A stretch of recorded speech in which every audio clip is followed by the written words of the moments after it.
What happens when a billionaire tech CEO crashes, literally, into the life of a single mom with a secret past?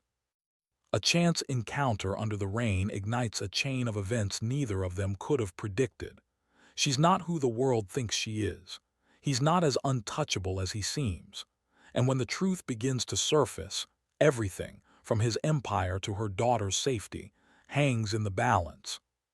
Betrayal, redemption, a love that defies power and privilege. Subscribe now to our YouTube channel and be the first to uncover the story everyone will be talking about. The storm is coming, and it's more than just the weather. Don't miss it. Hit that subscribe button. The rhythmic thrum of New York City pulsed through the walls of a towering glass building in Manhattan, its sleek lines cutting into the gray winter sky. On the top floor, behind tinted windows, Alexander Sterling stood with his hands tucked into the pockets of his tailored suit, gazing out at the city below with an expression carved from stone. Barely 32, he had built one of the fastest-growing tech empires in the world, Sterling Dynamics, a name that sent ripples across Silicon Valley and Wall Street alike. His office was pristine, minimalistic. No family photos, no personal clutter, just screens, data, and silence, his chosen companions. The world saw a genius, a visionary. Investors saw billions. But no one ever saw the boy who had been left at a boarding school at age 10 with a promise that his mother would return, one she never kept. Since then, Alex had decided emotions were liabilities. Logic, precision, and power were what he trusted. While Alex towered over the city in his ivory penthouse of innovation, across the river in a worn-out apartment in Brooklyn, Isabella Rossi stirred a pot of macaroni with one hand and held her phone with the other, checking tomorrow's shift schedule. The kitchen was cramped, the wallpaper peeling in corners, but warmth radiated from the soft hum of Italian music playing from a small speaker and the giggles of her 6-year-old daughter, Lily, coloring on the floor nearby. "Mommy, look, I drew you and me and a big robot," Lily beamed, holding up a crayon drawing. Bella smiled and knelt beside her daughter, brushing back a curl from her cheek. "Is that robot your bodyguard or your butler?" "No, silly, it's Dadabot. Since I don't have a real one, I made one up." The words hit softly, like a familiar ache that never quite healed. Bella kissed her daughter's forehead and stood, her eyes lingering on the worn photo on the fridge, her and Lily, just the two of them. No space left for the man who walked out of their lives 6 years ago, leaving behind a mountain of debt and a scandal that had cost Bella everything. Once she had been a rising star in the tech world, a brilliant software engineer with ideas that could change the world. But betrayal came not only from her ex-partner in life, but in code. He'd stolen her algorithm, her name dragged through mud in a lawsuit she had no means to fight. She lost her job, her credibility, and any hope of returning to the industry she loved. Now she waited tables at a downtown cafe, working double shifts and freelancing coding projects in the dead of night when Lily slept. Each morning, she told herself she'd rebuild her life, not for the world, for Lily. Two people, two worlds, two wounds. Neither of them knew that fate was already scribbling the first lines of a story that would soon connect them in ways they couldn't imagine. Late at night, the city buzz softened beneath the soundproofed walls of Alexander Sterling's penthouse. The place was immaculate, glass, steel, and silence. A view that stretched over Central Park, an art piece here and there, a shelf of rare books no one ever touched. It was the kind of home people saw in magazines, the kind people envied. But it didn't feel lived in. Not really. Alex moved through the space like a shadow, unbothered by the emptiness. The refrigerator was stocked by a service. His wardrobe was rotated weekly by an assistant. There were no framed memories, no messy piles of shoes, no photos on the mantle. Nothing to suggest that anyone had ever mattered enough to belong there. He sometimes stared at the blank walls as if trying to will something into them. A forgotten image, a voice. His mother had been beautiful, he remembered that much, but her warmth had always come and gone in flickers like faulty light bulbs.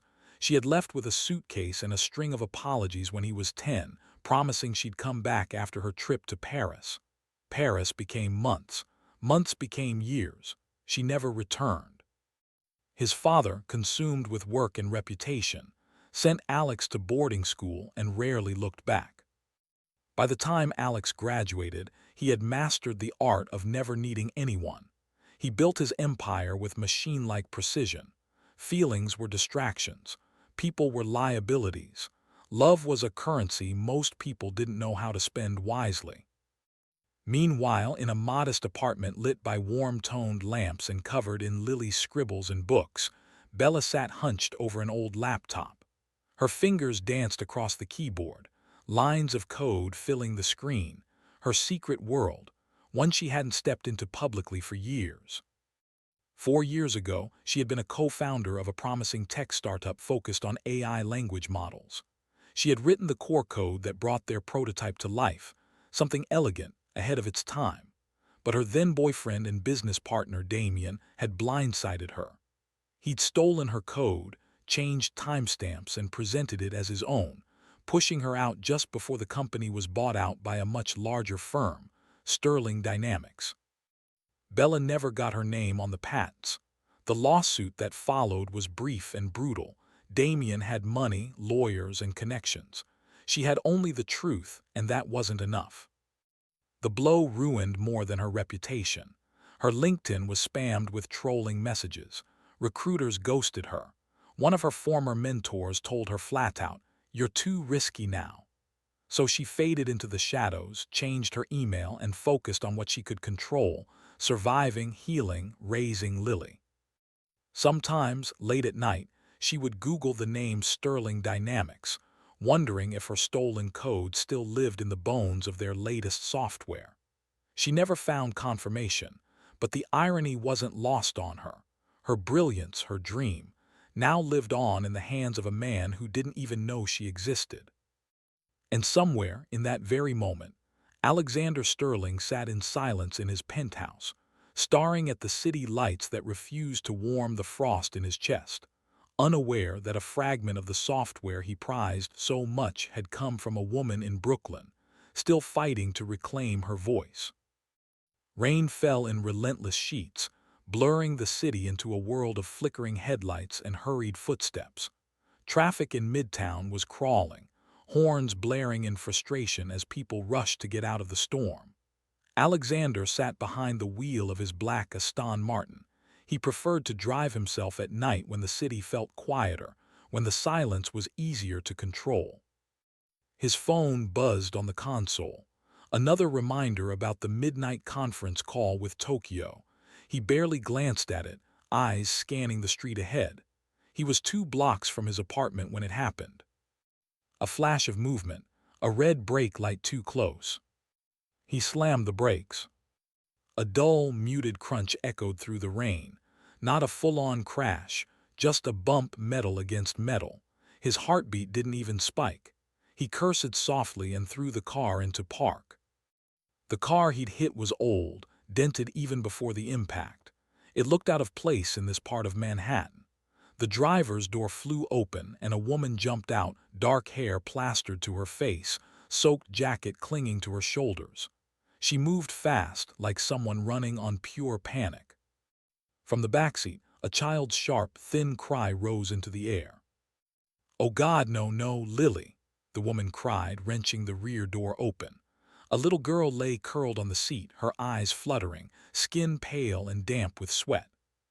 Bella didn't even look at Alex. She pulled her daughter into her arms, shielding her from the rain as she spoke gently, quickly, words only meant for the child. Alex stepped closer, frowning, trying to assess the situation. "Is she okay?" he asked, his voice calm, even. Bella looked up at him for the first time. Her eyes were fierce with fear, her face flushed with urgency. "She has epilepsy," she said. "She's having a seizure. I need to get her to Mount Sinai, now." "I'll call an ambulance." "No," Bella snapped, breath hitching. "No time. She's had short seizures before, but this is different." Alex stepped back, nodding.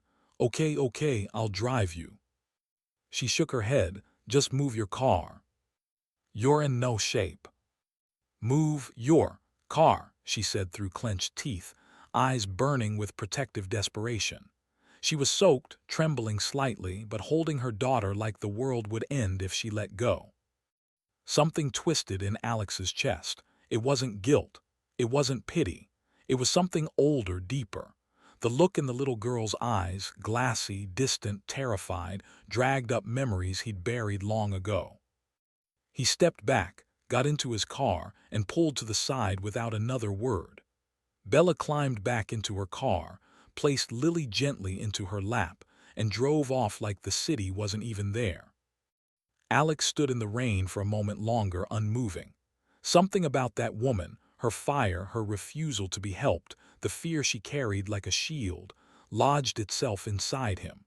And that little girl's eyes. He didn't know it yet, but in the cold sting of rain and metal, something had shifted. The following morning, Alex sat in his office, a place where decisions worth millions were made with the flick of a signature. He should have been focused.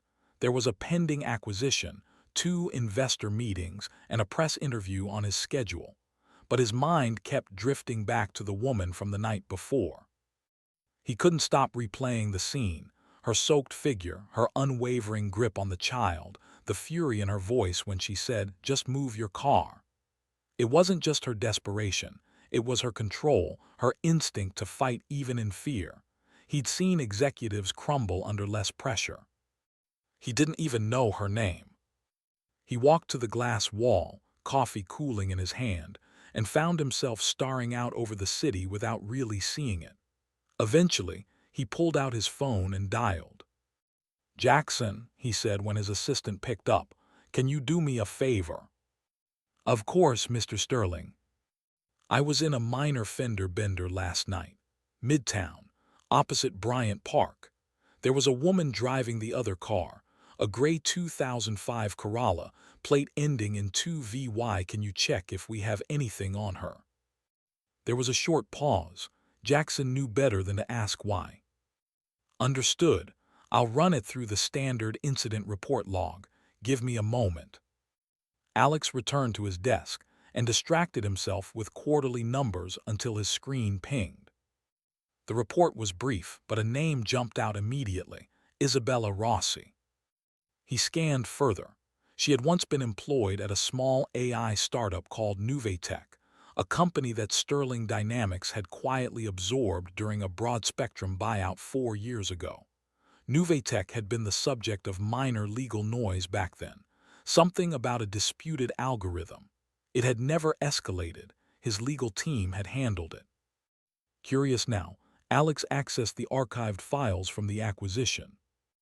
A photo of Bella appeared, sharper cheekbones, no circles under her eyes, but unmistakably the same woman. The report said she'd been a co-founder and lead engineer. A flagged note appeared. Rossi was involved in an internal dispute over intellectual property theft. Case settled quietly out of court. No charges filed. Alex leaned back in his chair, eyes narrowing. The more he read, the worse he felt. The acquisition had been just one of many at the time, a routine expansion. He never looked into the specifics. His legal team had dismissed the IP dispute as typical founder drama. Now he saw that her code, her work, might have been the very reason that buyout had happened. He looked again at the photo, then opened a second tab, pulling up internal documentation from Sterling's current architecture. Some of the neural routing scripts were similar, not copied but influenced. Her work had bled into the company's bones, quietly, anonymously. And now she was waiting tables and raising a sick child alone. A knot formed in his chest, not quite guilt, not yet, but something raw, something personal. Alex Sterling never cared about the people lost in corporate transitions, but now he'd seen her face. He'd seen what she fought to protect, and for the first time in years, a name in a file wasn't just a name. It was someone real. Bella Rossi. The waiting room at Mount Sinai was painted in soft colors, the kind meant to soothe nerves, but to Bella, everything felt cold and fluorescent. Lily lay in a pediatric hospital bed behind those double doors, her small body connected to monitors and IV lines. The seizure had passed, but the doctor had insisted on keeping her overnight for tests and observation. Bella sat hunched in a plastic chair, her coat still damp from the rain. Her phone buzzed on her lap, a message from her credit card company. She opened it, her fingers numb. Transaction declined. She swallowed hard. There were bills she hadn't paid yet. Tips had been low this week. The hospital visit, even with insurance, would tip them into the red. She stood and walked to the billing desk, gripping her wallet tightly. "Hi, I'd like to," she paused, glancing at the nurse. "I need to talk about setting up a payment plan. I don't have it all right now." The nurse, a middle-aged woman with tired eyes but a kind smile, blinked at the screen, then looked up, confused. "I'm sorry, ma'am, but there's no balance." Bella frowned. "There must be. We were just admitted last night." "Someone covered the cost this morning. The full amount. Anonymous donor. But they specifically listed your daughter's name, Lily Rossi. The payment was processed at 7:12 a.m. Bella felt her stomach drop. Anonymous, 7:12 a.m. The timing was too precise to be coincidence. She stepped away from the desk, heart pounding. Her thoughts immediately snapped to him, the man from the accident. Alexander Sterling. She barely knew him, but he had that look, the kind of man who could solve problems without blinking. And he had offered help last night, hadn't he? She wanted to scream. Bella stormed out into the hallway, packing. She didn't want pity. She didn't want favors. And most of all, she didn't want Lily to grow up thinking someone else had to save them. But just as she reached for her phone to call the hospital and reverse the transaction, she stopped. The truth settled in, quiet and heavy. Lily wasn't just sick, she needed more tests, more monitoring, possibly medication long-term. Bella had been telling herself this was temporary, that it wasn't serious, but that was denial, and now she knew better. Her pride warred with her instinct. She could fight back against pity, against injustice, against corporate giants. But this wasn't about her. It was about Lily, and Lily needed this care. She slowly lowered her phone. For once, she didn't act. Instead, she walked back to Lily's room, sat by the bed, and brushed her daughter's hair away from her forehead. "Mommy," Lily murmured, eyes fluttering open for a moment. "I'm here, baby," Bella whispered. "You're okay." Outside the room, the storm had passed, but inside Bella, something else began to stir. Gratitude, yes, but also a quiet curiosity, edged with something she didn't yet have a name for. Alexander Sterling had helped her without asking for thanks, and that was the first thing about him she truly didn't understand. The cafe sat tucked between a yoga studio and a boutique bookstore, its awning faded from too much sun, the windows always slightly fogged from the smell of fresh croissants and burnt espresso. It was the kind of place people passed without noticing, unless they were locals, or unless they were following a hunch. Alex didn't normally frequent cafes like this. His world was one of boardroom espresso machines and private dining lounges. But when Jackson casually mentioned the car's dashcam had recorded the license plate and provided a residential address in Brooklyn, Alex had done his own subtle digging. Not invasive, just informed curiosity. Then one day he spotted her. Through the rain-streaked glass of the cafe window, there she was, Bella. In an apron, hair tied up in a messy bun, holding a tray of coffee cups while answering someone with a tired but polite smile. She hadn't seen him. He didn't enter that day. He just stood there for a moment, watching. The next morning he returned, this time stepping inside. The place was busy but not chaotic. Students hunched over laptops. A man in the corner read the Wall Street Journal, and behind the counter Bella was wiping down the espresso machine. She glanced up and froze, just for a second. Then the professional mask returned. "You're the guy from the car," she said flatly as he approached the counter. "Alexander Sterling," he offered, extending a hand. She hesitated, then shook it quickly. Bella, Rossi, still not accepting bribes if that's what this is. His lips twitched into the closest thing he had to a smile. Actually, I came for the coffee.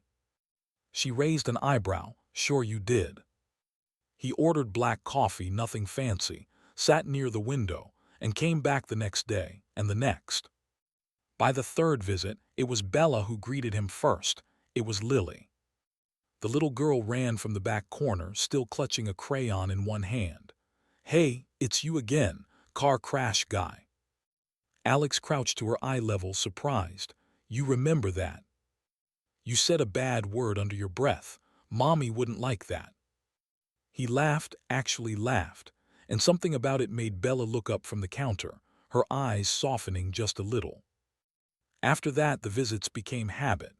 Alex would arrive early, always sit at the same table by the window, and Lily would eventually come over, armed with drawings and questions about his phone, his watch, or the strange apps on his tablet. Is that robot real? She asked one day, pointing to a design prototype Alex had been reviewing. Not yet, but someday. Can it talk? If I give it the right brain, yes.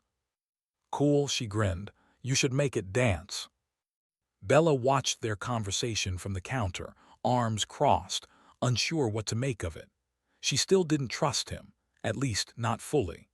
But she couldn't deny the way Lily lit up around him, or the way he never once looked down on them the way so many others did. And Alex, he didn't know why he kept coming. He told himself it was curiosity, maybe guilt. But deep down, he knew it wasn't about the coffee or the accident anymore. It was about the warmth he found here, in the crayons, in the laughter, in the quiet strength of a woman who had every reason to fall apart and never did.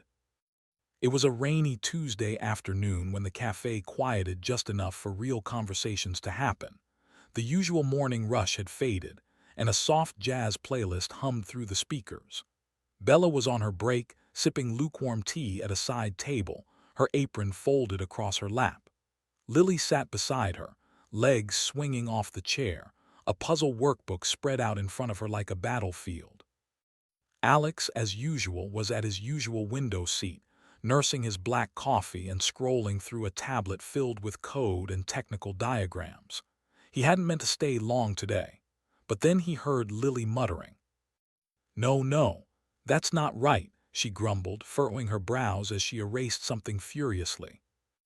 Alex looked over. What are you working on? A logic puzzle, she said, not even glancing up.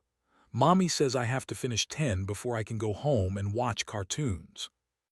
Bella smirked. Discipline, I read that was still fashionable. Alex raised an eyebrow. Can I see? Lily slid the workbook over without hesitation. He scanned the problems, pattern recognition, sequences, basic math embedded in riddles meant for kids at least 2 years older. She'd solved most of them with startling accuracy. On the last one, her logic was actually more elegant than the official answer in the back. This one's impressive, he said, tapping a page. You skipped a step by instinct. Lily tilted her head. Is that good or bad? Alex smiled. Very good. Bella sipped her tea. She's been doing stuff like that since she was 4. I thought it was just a phase, but, well, now I keep catching her trying to guess my passwords. She cracked my 4-digit phone lock last month, Bella added casually. Alex chuckled. Remind me not to leave anything confidential near her. She also figured out how to reset the router when it glitched. Without Googling it, Bella said, a trace of pride slipping through her otherwise calm voice. Alex glanced between them, Lily's bright eyes full of curiosity, and Bella, the quiet observer who clearly nurtured that spark. What did you do before this? He asked, gesturing vaguely to the cafe. Bella hesitated. I worked in tech, startups mostly, software architecture, natural language AI. His brows rose, seriously. I told you, she said, half smiling. Waitress by necessity, coder by blood. He leaned forward, interested now. Where'd you study? NYU, dual major, computer science and linguistics. Alex blinked. He didn't know what he expected, maybe something simpler, but not this. Not the resume of someone who, in another world, might have been a CTO sitting across from him in a meeting room instead of serving lattes. I read one of your early white papers, he said suddenly, memory sparking. Semantic interpretation via adaptive AI loops. You were, Rossi, I remember that name. Bella stiffened. That was a long time ago. But your ideas were way ahead of their time. She shrugged, looking away. Didn't do me much good in the end. Alex didn't push, but the revelation sat heavy between them. This woman, this single mother working double shifts, wasn't someone to be pitied.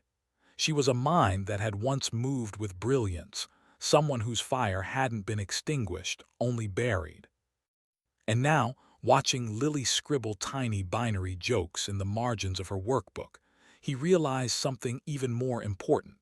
The daughter had inherited more than just her mother's stubbornness. She had her brain. It started with the smallest details, the kind that most people overlooked. The way Bella always tied Lily's shoelaces twice, even when they were late. How she packed Lily's lunch with handwritten notes tucked between the napkins. How she always ordered the cheapest item on the menu when they shared a table but insisted Lily get extra whipped cream on her cocoa, because childhood should be sweet, at least sometimes. Alex noticed, not because he was trying to, but because those moments began to stand out like quiet brushstrokes against the loud canvas of his usual world. There was no performance to Bella, no curated image, no false modesty. She didn't care that he was Alexander Sterling. She treated him with the same distant politeness she showed to the guy who stocked the creamers. And it intrigued him. One afternoon, while Lily colored at their usual corner table, Alex found himself lingering again. Bella was sweeping behind the counter, humming something faint in Italian. When she caught him watching, she gave him a skeptical look. What? She asked. Nothing, he said, just you sing. I hum, she corrected, badly. It's not bad. She raised an eyebrow. You're not staying late just to critique my humming, are you? No, he admitted, I like being here. She blinked at that. Her expression softened, but only a little. Then Lily looked up from her drawing and piped in. Did you know Mommy used to stay up all night when I was a baby? She wrote stories and code and stuff, even when she was tired.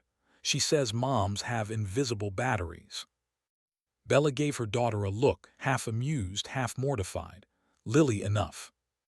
No, I think that's true, Alex said quietly, looking at Bella now.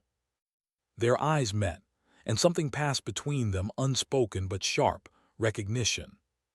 For years, Alex had built walls. Every deal, every breakthrough, every headline had been a way to bury the fact that he didn't really know what real looked like. Emotions were distractions. People left. That was the truth. But Bella, she didn't leave. She endured. She never once asked him for help, even when he had clearly helped. She didn't try to impress. She didn't try to charm. She simply existed day after day, doing the impossible on half sleep and full instinct. And it wasn't just admirable, it was humbling. She was strong in the way that most people never had to be. Not with power, not with wealth, but with love. Relentless, bone-deep love for a little girl who had no idea how much had been sacrificed for her peace. And the more Alex saw of that, the harder it became to stay detached. For the first time in years, something real was seeping past the armor. Not romance, not yet, but something gentler, something quieter. He was beginning to care. The boardroom was wrapped in cold marble and tension, a place where futures were decided, and compassion was often optional. The soft click of pens and the hum of a ceiling vent were the only sounds as Alexander leaned back in his chair, his eyes fixed on the projection screen behind the CFO. Valarian Systems is bleeding out, the head of M&A declared, her voice sharp. Their AI infrastructure is failing. They're ripe for acquisition. If we act now, we get the IP, the team, and their client list for less than 40% of valuation. A pause. Alex folded his arms, scanning the report. It was, on paper, a perfect move, classic corporate predation. They'd done this before. He'd greenlit similar takeovers without blinking. But this time, something didn't sit right. What happens to their employees? He asked, surprising even himself. A short silence followed. Then a chuckle from across the table. Gerald Langston, senior shareholder, eyes sharp behind gold-rimmed glasses. "That's not our concern," Gerald said. "Our concern is profit, not sentiment." Alex's jaw tensed. "I'm not talking about charity. I'm talking about a team of engineers who built something meaningful. If we strip their assets, we're burning down years of research and livelihoods." Gerald leaned forward, unamused. "Alexander, we are not a nonprofit. This is a feeding chain, not a sympathy circle. The people we don't buy will find another job, or they won't. That's business." That word, business, suddenly felt like an echo from another life. He remembered Bella's face when she talked about losing everything, the bitterness under her voice when she said, "Didn't do me much good in the end." He dismissed stories like hers 1,000 times before, numbers, not names. But now he knew one of the names. He stared at the spreadsheet, but the figures blurred. Behind them he saw Lily's coloring books, Bella's hands calloused from work, the unfinished cup of tea she always let go cold. They weren't numbers. He stood slowly, buttoning his jacket. "Table the acquisition, indefinitely." A ripple of murmurs. Gerald's voice cut through them. "This is a mistake." Alex turned to him, eyes calm but cold. "Maybe, or maybe we've made too many of them already." He walked out before anyone could argue, the door clicking shut behind him. Later that night, alone in his penthouse, he poured himself a glass of scotch and stood at the window. The city lights stretched endlessly, but they looked smaller somehow, like glitter poured over a wound. He thought of the years he'd spent chasing control, building walls of logic and strategy so thick that he forgot there were people outside them. People like Bella, people like her team, discarded. He had built an empire on efficiency, but now he wondered how much of that empire was built on ashes. And for the first time, he asked himself, "What the hell am I becoming?" The night didn't answer, but the question stayed. The email was short, almost too casual for someone like Alexander Sterling. "Bella, hope this isn't too strange. There's a tech workshop happening this Saturday, kid-focused, lots of interactive stuff. My company sponsors it every year. I thought Lily might enjoy it. No pressure, there's free pizza."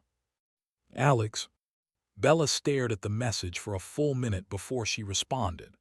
The idea of stepping into a space hosted by Sterling Dynamics, the very company that had unknowingly benefited from the worst moment of her career, felt ironic at best, masochistic at worst. And yet she said yes. That Saturday, the event was held in a sleek co-working space downtown, transformed for the day into a colorful tech playground. Robot kits littered long tables. VR headsets blinked in corners. Walls were decorated with posters of cartoon scientists and slogans like "Build Your Future." Bella walked in with Lily's small hand in hers and immediately felt out of place. Most of the other parents were wearing startup hoodies, chatting about venture funding and Montessori coding classes. She was in her cleanest thrift store jeans and a nervous smile. Alex spotted them from across the room. He waved, still dressed in black but no suit today. He looked human, lighter. "Hey," he greeted, crouching to Lily's level. "Ready to build something awesome?" Lily nodded, eyes wide with wonder. Bella started to excuse herself, but Alex stopped her. "Stay, you might actually enjoy this." She hesitated, then followed them to one of the activity tables. Children were assembling basic logic boards, blinking lights, motion sensors, code blocks arranged like Lego. Lily took to it immediately. Within 10 minutes, she was helping another child debug a circuit.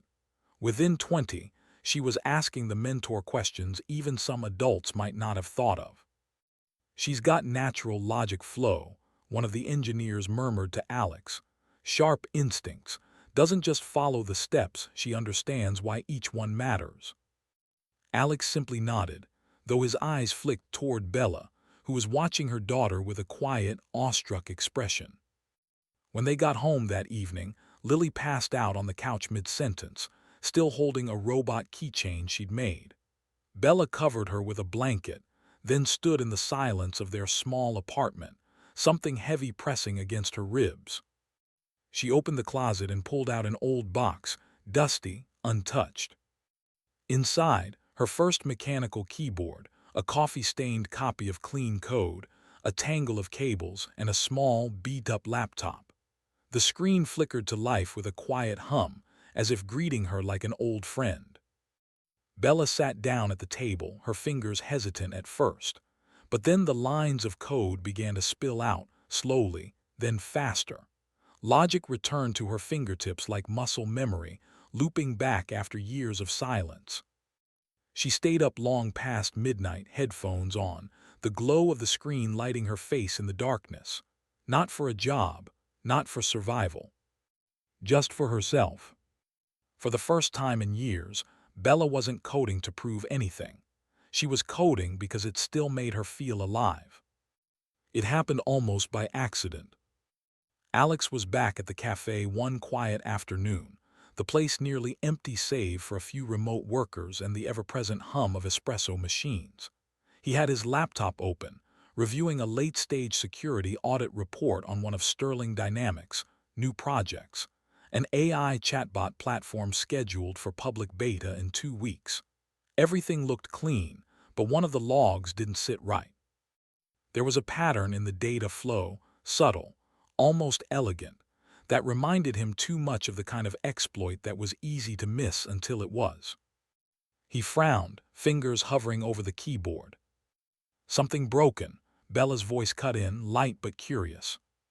She was carrying a tray of used mugs, but her eyes flicked to the screen. Alex hadn't even realized how close she was. "Not broken," he said, "just incomplete, possibly vulnerable." She glanced at the screen again. "That's an async loop tied to a public input, right?"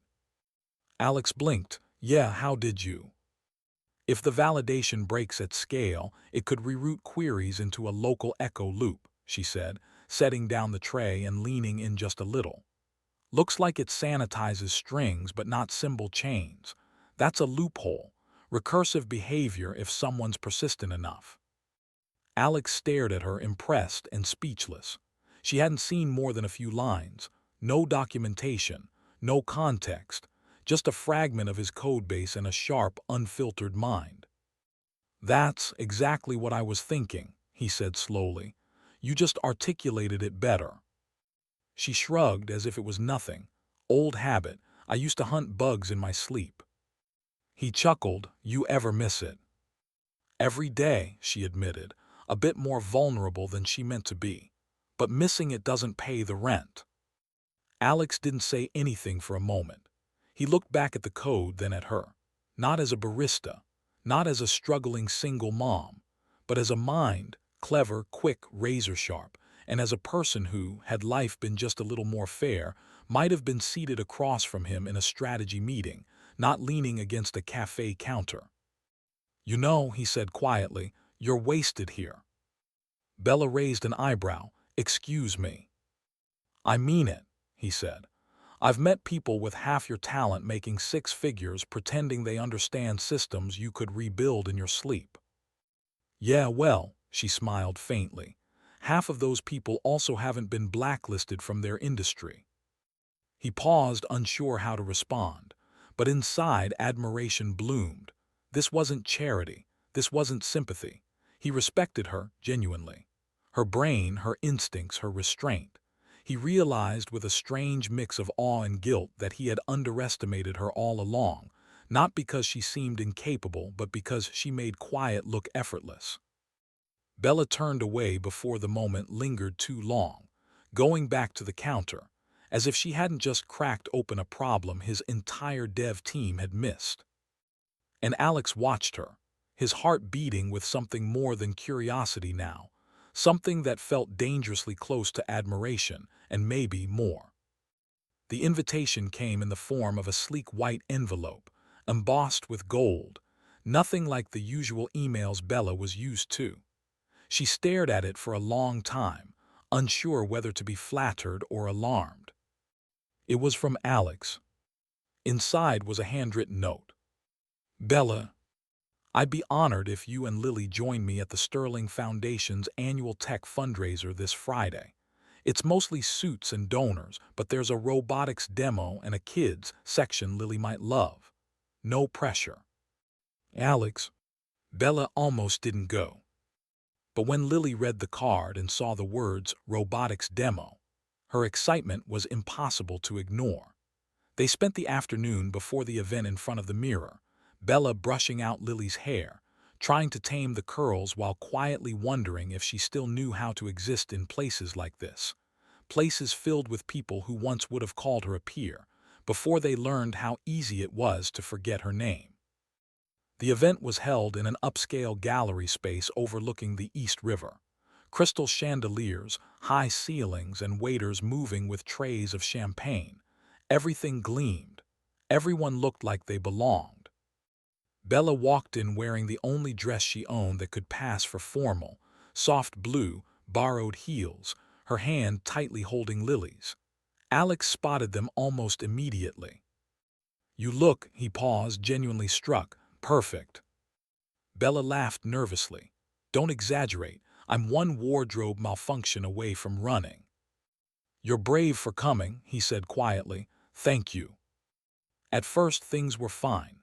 Lily was quickly swept into the kids' tech corner, where miniature robots danced and reacted to voice commands. Alex introduced Bella to a few colleagues, some polite, others performative. She tried to smile, tried to pretend she wasn't aware of every glance, every whispered word behind champagne flutes. Then she appeared. A tall, angular woman in a red dress that was too sharp to be elegant. Claire Addison, former investor, former flame, still clearly possessive of her proximity to Alex. She approached with a smile that didn't reach her eyes. Alex, she purred, then turned to Bella. And this must be your assistant. Bella smiled tightly. Bella Rossi, I'm. Oh, Claire interrupted, faux surprised. The Bella, the barista I read about you. Well, someone mentioned the cafe, so rustic. Alex's face darkened. Claire. But she wasn't done. I just think it's so inspiring, Claire said, voice syrupy. A single mother from Brooklyn finding herself in the middle of a Sterling gala. It's like a Cinderella reboot, only without the fairy godmother or the shoes. Bella stiffened. Around them a few heads turned. The smiles were polite, the judgment was. She could have fired back. She could have stood tall. But something in Claire's tone, the venom wrapped in silk, pierced deeper than Bella expected. She turned to Alex, voice tight. Thank you for the invitation, but we should go. He reached for her arm. Bella, please don't let her ruin this. But Bella was already walking away.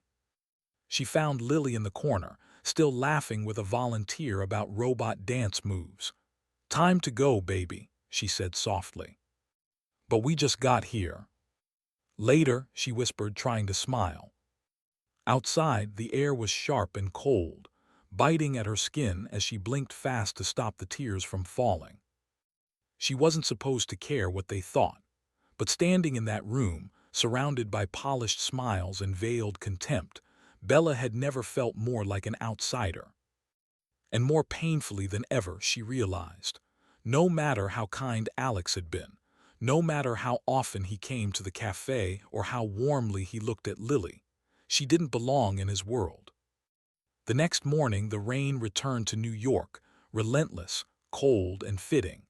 Bella stood behind the cafe counter, mechanically refilling sugar jars and wiping down surfaces, but her mind was elsewhere. Her phone buzzed 3 times. Alex. She didn't answer. She couldn't. The night before still clung to her like a second skin. The way Claire had smiled as if she owned the world, the way the crowd had barely disguised their amusement, the way Bella had felt so small, so disposable. So she avoided him. For 3 days. Until the knock came. It was just past 9 p.m., Lily already in pajamas, the apartment quiet except for the soft hum of the TV. The rain was tapping gently on the windows when the knock cut through the stillness. Bella opened the door, and there he was, soaked from head to toe, suit jacket clinging to him, hair dripping rainwater onto the welcome mat she forgot she even had. She blinked. Alex, what, why? He held up a plastic bag, inside pizza and a small box of crayons. I didn't come to talk, he said, voice low. I came to say I'm sorry and maybe color some robots. From the couch, Lily let out a delighted squeal. You brought pizza. You can stay. Mommy, can he stay? Bella looked at him, eyes narrowed, arms folded, but she stepped aside. Alex entered like a man crossing into a foreign land, careful not to disrupt the space. The apartment was small, modest, filled with warm tones and lived in corners, a stark contrast to the penthouse palace he returned to every night. But here, it smelled like cinnamon and old books. Here, it felt human. Soon, Lily was on the floor, coloring furiously while Alex, tie undone, sat cross-legged beside her, pretending to take robot instructions very seriously. Commander Lily, he said in a deep, serious voice, do we initiate dance protocol or stealth mode? Both, she giggled. You have to sneak and dance, it's a spy party. Bella leaned on the kitchen counter, watching from a distance, and something inside her cracked just a little. After Lily went to bed, after the coloring pages were tucked away and the empty pizza box was stacked with care, Alex lingered in the doorway, unsure if he should stay or speak. I never should have brought you to that event, he said finally. I didn't protect you the way I should have. Bella shook her head. It's not about that. Then what is it? Her voice wavered. It's about everything. You live in a world I don't belong to, Alex. I can't play dress-up and pretend I'm comfortable being your guest, your accessory. I'm not polished. I'm not charming. I'm someone you help, not someone you love. His expression changed barely but deeply. The words struck something inside him, not anger, not defensiveness. Something older, something raw. He stepped closer, rain still drying in his hair. You think I see you as someone who needs saving? He asked softly. Bella didn't answer. He looked around her home, the messy drawings, the small bookshelf of well-read tech manuals, the blanket fort still half standing in the corner of Lily's room. I come here because this is the only place I feel real, he said. You think I don't see the difference between you and the people at that fundraiser? I do. You're the only one who sees me without all the noise. She swallowed hard, walls rising instinctively, but something in his eyes, the honesty there, stopped her. I don't know what we are, she whispered, but I can't keep pretending it doesn't matter. He gave her a small, almost broken smile, then stopped pretending. And then, in the quiet between thunderclaps, they stood there, two people from different worlds, both carrying invisible wounds, finally realizing that maybe the line between their worlds wasn't as impossible as they thought. It started with a headline: Billionaire's mystery girlfriend, cafe waitress or code thief. The article dropped on a Tuesday morning and spread like wildfire across every major tech blog, gossip site, and financial news outlet. A grainy photo of Bella and Lily leaving the tech fundraiser was plastered beside screenshots of old lawsuit documents, heavily redacted, out of context, but damning in their presentation. Words like opportunist, failed founder, and gold digger were tossed around with reckless ease. Social media devoured the narrative. Comment sections turned venomous. Internet sleuths dug up fragments of Bella's past, her startup's name, the NDA she signed, the timing of the buyout twisting truth into scandal. Bella found out before Alex did. She opened her phone while waiting for Lily outside school, and the world seemed to fall away. Her face, her daughter's face on public display, misrepresented, mocked. She couldn't breathe. That evening, she shut off her phone, closed the curtains, and cried in silence as Lily colored paper hearts at the kitchen table. Alex received the backlash in the most predictable place possible, the boardroom. The board of directors, 12 men and women with ironed collars and iron nerves, had called an emergency meeting under the guise of public relations concerns. He walked in knowing what was coming. Still, the weight of it hit hard. Alex, one of the senior members, began, "This situation is compromising your image, and by extension, the company." Another added, "Investors are worried. The media's making it look like you're involved with someone who manipulated you and who might have legal liabilities." Alex's jaw tightened. Bella didn't do anything wrong. That case was closed years ago. "She doesn't need to be guilty to be damaging," said Gerald Langston, his voice like sandpaper. "Public perception is everything, and perception right now is ugly." There it was, the unspoken ultimatum. Let her go, or let the company bleed. Alex said nothing. He stared down at the glossy printouts they'd laid in front of him, screen captures, charts of dipping stock trends, investor quotes.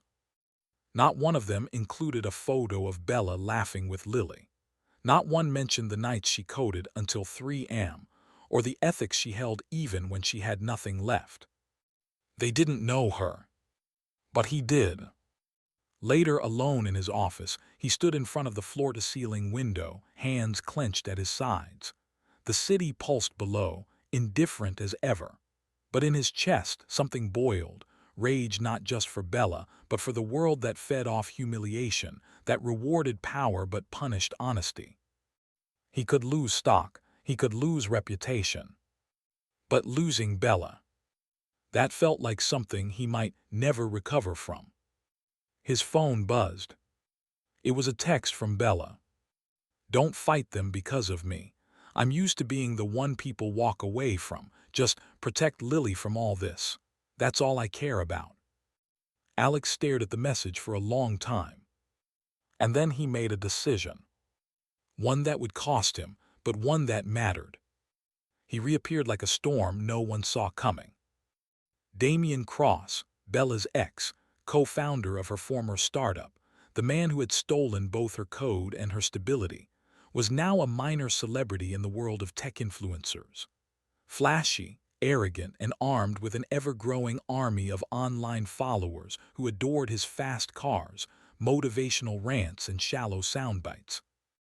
And now he'd found a new way to stay relevant. By dragging Bella into the spotlight she never wanted. It began with a podcast episode, "The Truth Behind a Billionaire's Girlfriend," where Damien spoke for over an hour about toxic relationships, betrayal, and the real cost of genius. He never used Bella's name directly, but the references were unmistakable. "She was brilliant, don't get me wrong," he said, smirking for the camera. "But unstable, emotional, hard to work with. I tried to help, but in the end I had to make the hard decisions." By the next day, his followers were flooding Bella's old social media accounts with hateful messages, tagging her in twisted memes, rehashing the lawsuit she had tried to forget. Screenshots were doctored, narratives rewritten. And then it got worse. Damien filed for legal visitation rights, claiming he had been unfairly shut out of Lily's life, that he deserved a chance to be a father, despite never having acknowledged Lily's existence until now. Bella was served papers while walking Lily home from school. The moment shattered her. She barely spoke for a full day, just sat on the couch with the documents in her lap, unread, as Lily built Lego towers beside her, oblivious. When Alex came by that evening and saw her face, pale, drawn, eyes hollow, he didn't ask what happened. He just sat down beside her, gently took the papers from her hand and started reading. He's not doing this for Lily, Bella whispered after a long silence. He doesn't care about her. He's doing it for attention, for followers. He's using my daughter as clickbait. Alex's fists curled. He won't win. You don't understand, she said, her voice cracking. People already think I'm the liar, the thief, the failure, if this goes to court. If he twists the story again, if he says I kept her from him. He walked away, Alex snapped. He abandoned both of you. But the world doesn't care about facts, she said bitterly. It cares about who speaks first, and louder. Her voice broke completely then, and the tears finally came, silent, shaking sobs as she buried her face in her hands. Alex reached for her, hesitated, then pulled her into his arms. She didn't fight it. I can't lose her, she whispered against his shoulder. She's all I have. No, he said softly, fiercely. You have me too. And this time, she didn't push him away. The apartment was too quiet. Alex noticed it the moment he stepped inside. No cartoons echoing from the living room. No scent of cinnamon from Bella's tiny kitchen.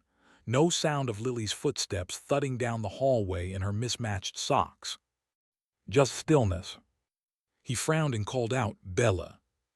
No answer. Something felt off. Her laptop, usually open on the dining table, glowing faintly with code, was gone. The fridge was empty, the bookshelf half cleared, and then on the kitchen counter he saw the envelope, his name written in careful, slanted handwriting. He opened it with shaking fingers. Alex, if you're reading this, then you've probably figured it out. I'm gone. I know you'll want to look for me, but please don't. This isn't about not trusting you. It's about protecting you. Since the day you met me, everything in your life has gotten harder. Your name, in headlines, your board is against you, your company is at risk, and all because of me. I thought I could keep the two worlds separate. Yours clean, sharp, powerful. Mine messy, cracked, still trying to heal. But they can't coexist, and I won't be the reason your world falls apart. As for Lily, she doesn't understand now, but someday I'll tell her how kind you were, how you never judged us, how, for a brief moment, we felt like we were part of something whole, something hopeful. Thank you for showing me that I still mattered, even when the world said I didn't. But this is where it ends. Forget about us. Live your life. You deserve one that's free of my shadows. Bella. He stood there, unable to move, as the weight of her words settled in like lead. The place still carried echoes of her laugh, her stubbornness, the way she tucked Lily in with whispered Italian lullabies. Gone. She'd run to protect him, and in doing so, she had carved herself out of the life they were beginning to build together. Alex sat down slowly, the letter trembling in his hand. He wasn't angry, he was devastated. And in the quiet that followed, one truth became painfully, fiercely clear. He couldn't forget her. He wouldn't. The next morning, the world watched as Alexander Sterling did something no one expected. The press conference was scheduled at the last minute, just a vague subject line in the invitations. Sterling Dynamics Media Briefing, urgent update. No further details. Reporters swarmed the downtown headquarters, whispering theories of a sudden acquisition, a merger, maybe even a resignation. No one guessed the truth. Alex stood behind the podium in the main conference hall, dressed not in his usual armor of perfectly pressed suits and corporate poise, but in something simpler. No tie, sleeves rolled, eyes clearer than they'd been in weeks. The room silenced as soon as he stepped up. I know many of you are here expecting updates on our AI platform, our recent investments, or the fluctuations in stock price following recent media speculation, he began, his voice steady. But this isn't about business. Not today. The screens behind him flickered to life, not with charts or projections, but with a single name. Bella Rossi. Gasps moved through the room, phones were raised, flashes went off. Alex continued. Over the past few weeks, A woman I care deeply about has been the subject of a targeted smear campaign, one that twisted her past, manipulated public opinion, and questioned her integrity based on half-truths and a decade-old injustice. He took a breath, then held up a printed email, the ink slightly faded but clearly preserved. "This," he said, "is an email Bella sent to her former employer 2 weeks before she was ousted from her own company. In it, she raised ethical concerns about internal data misuse, concerns that were ignored. She was silenced, blacklisted, and replaced, not because she failed, but because she was right." The email displayed on the screen behind him. The subject line read, "Security vulnerability in adaptive language algorithm, urgent." Below it, clear timestamps and professional language outlining a flaw that would later be credited publicly to her co-founder. "She didn't steal anything," Alex said, voice hardening. "She created it. The very foundation that powers several of the products my company now profits from, products built on top of code that originated with her hands and her mind." The room went quiet. "I know what some of you are thinking. Why does this matter? Why speak now? Why risk the company?" He looked straight into the cameras. "Because I'm done building an empire on silence. Because protecting people like Bella shouldn't be controversial. Because if we allow the powerful to rewrite the truth and villainize the vulnerable, then we've already failed, no matter how much we earn." He stepped back from the podium, letting the silence linger. "I'm not asking for your approval," he said finally, "but you will hear the truth, and you'll know where I stand." He paused, then added quietly, "With her, always." The press erupted. Reporters shouted questions, but Alex didn't stay to answer. He left through the back, walked past his stunned legal team, and exited the building without a word. For the first time in his life, he had chosen something over the company. And it wasn't strategy. It was Bella. The bus station smelled like exhaust fumes, old coffee, and the quiet ache of goodbyes. Bella sat on a worn bench near gate 12, one hand gripping the handle of her suitcase, the other resting gently on Lily's shoulder. The little girl was dozing, her head leaning into her mother's side, clutching her stuffed elephant tightly. Bella had tried to keep her voice light all morning, tried to make the whole thing feel like an adventure. "We'll visit somewhere quieter," she had said. "Somewhere with trees and stars." But inside she felt hollow. She hadn't wanted to leave this way, without closure, without a goodbye. But Alex was too deep in his world, and she refused to be the weight that pulled him under. After all, he had a company to run, a legacy to protect. She was just the girl who had once been accused of stealing code and had nearly lost everything. Again. The intercom crackled above them. Their bus would depart in 15 minutes. She blinked fast, swallowing down the lump in her throat. Then she heard it. Footsteps, fast, purposeful, echoing over the grimy tile floor. She looked up.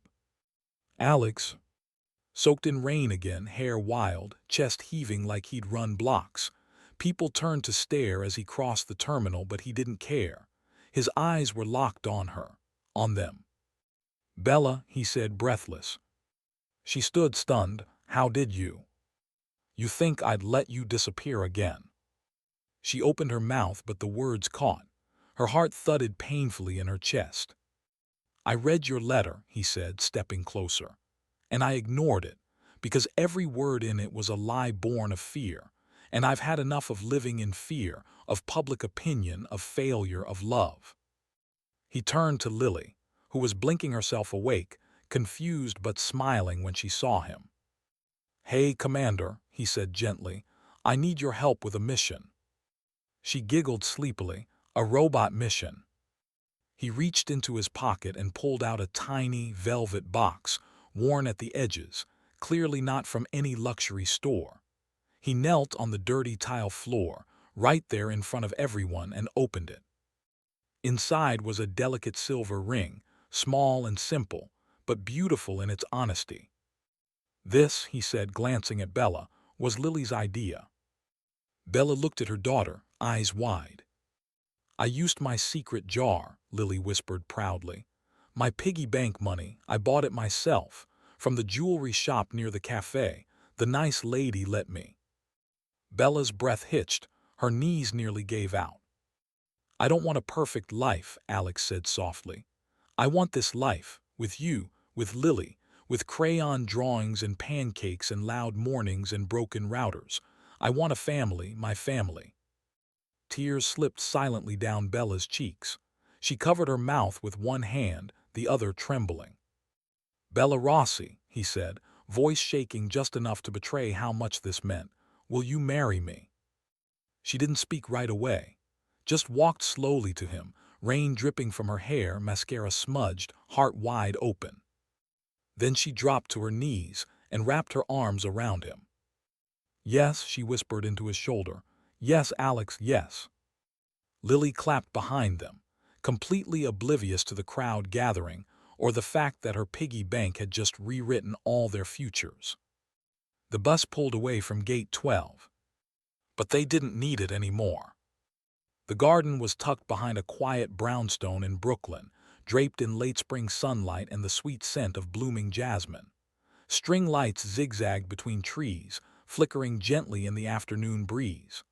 There were no crystal chandeliers, no red carpets, no press, just laughter, soft music, and a mismatched circle of chairs filled with people who mattered. Bella had wanted it that way. "I don't need a castle," she'd told Alex. "Just a place where Lily can run barefoot and nobody wears a tie unless they actually want to." So that's what they created. A long table held trays of homemade pastries, lemonade in glass pitchers, and a modest cake baked by Bella's former neighbor. Children from the robotics workshop were darting between flower beds, chasing bubbles. A few of Alex's closest colleagues, those who had stood by him during the storm, mingled with cafe coworkers and old friends Bella hadn't seen in years. At the end of a narrow grass aisle, under a wooden arch wrapped in wildflowers, Alex stood waiting. He wasn't in a tuxedo, just a simple, well-fitted suit and a pale blue shirt Lily had picked out because it makes your eyes look nicer. When the music began, something soft and acoustic, everyone turned. Bella appeared at the edge of the garden, a vision in white. The dress was simple, elegant, and clearly altered by hand, stitched with care, not money. Her hair was half-pinned, the rest falling around her shoulders in loose waves kissed by sunlight. But it wasn't just the dress or the glow on her skin that made the moment still. It was the way she held Lily's hand as they walked together down the aisle, mother and daughter side by side, each step quiet and steady. Lily wore a flower crown and beamed like it was the happiest day of her life, which it probably was. Alex watched them approach, his heart threatening to tear through his chest. Bella's eyes locked with his, and suddenly there was nothing else. Not the guests, not the whispers, not even the memory of the storm they had fought through. Just her and Lily, and the future they were walking toward. When they reached him, Bella paused. She bent down to kiss Lily's cheek, whispering something only the little girl heard. Then she stood and without hesitation placed her hand in Alex. The ceremony was brief, heartfelt. Vows exchanged not for show but for meaning. "I don't promise perfection," Bella said, her voice shaking. "But I promise truth. I promise to choose you every morning, even on the hard days." Alex took her hands.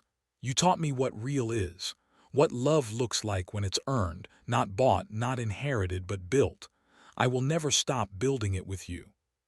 When the officiant finally said, "You may kiss the bride," Alex did, slowly, tenderly, as if the world might shatter if he wasn't careful with it. Applause erupted. Lily ran up and wrapped her arms around both of them in one of those wild, joyful hugs only kids can give. And for the first time, they felt like a real unit, not fragments stitched together but a whole. Not a fairy tale. Something better. Something true. The sun filtered gently through the windows of their modest but bright new home, a cozy townhouse nestled between a park and a library, where the air smelled like fresh-cut grass and morning coffee. It wasn't the kind of place that made headlines, but it was exactly what they needed. Space to breathe, space to grow, space to be. Bella sat at her desk in the converted guest room, now her home office. Code flowed easily from her fingers, her screen filled with colorful lines of logic and hope. She was back in the world she once loved, not chasing after prestige or proving herself, but building something that mattered. Her latest project, Code Bloom, a nonprofit initiative offering free programming education and mentorship to underprivileged kids across the city. It started small, just a few donated laptops and weekend Zoom sessions from their living room. But with Alex's quiet backing and Bella's fiery passion, it grew. Dozens of kids, just like Lily, were now learning to dream in binary, some of them for the first time ever. Downstairs, laughter echoed from the kitchen. Alex, still in pajama pants and a hopelessly wrinkled t-shirt, stood by the stove, flipping chocolate chip pancakes with all the caution of someone who'd once negotiated multi-million-dollar acquisitions, but now found eggshells to be his most intimidating adversary. Lily sat at the table, arms flailing as she described her newest invention idea, a robot that helps you brush your teeth but sings like Beyoncé. Alex listened with exaggerated seriousness, asking follow-up questions, nodding like she was presenting to the board of directors. When Bella entered, barefoot and smiling, Alex looked up. "The CTO is here," he announced, dramatically saluting her with a spatula. She walked over and kissed him on the cheek. "I see your kitchen takeover is going well." "I only burned 2, that's progress." Lily raised her hand. "I taste tested, they're only slightly suspicious." They laughed, all three of them, and it was the kind of laughter that filled a room completely, like music, like morning light. Later, when the day quieted and the house was soft with evening, Alex stood in the hallway, watching Bella tuck Lily into bed. She whispered something in Italian, as always, and brushed the girl's hair back from her forehead. Lily mumbled sleepily, "Good night, Mommy, good night, Daddy." It still made Alex's heart stop, every time. He hadn't known how to be a father, he was still learning, but he was there. He showed up. He listened. He tried. And in trying, he realized that love, real love, wasn't a grand gesture or a flawless performance. It was small, consistent, fierce, forgiving. It was helping with homework, holding a hand through a nightmare, learning to make pancakes badly. It was this life, their life. And as he slipped his hand into Bella, on their way to the couch, where her laptop blinked with code and his phone buzzed with one too many unread messages, he chose, without hesitation, what mattered most. Not the deals, not the headlines, but the girl who rebuilt herself from ruins, the child who believed in robots and love, and the home where all of it, quietly, powerfully, began again.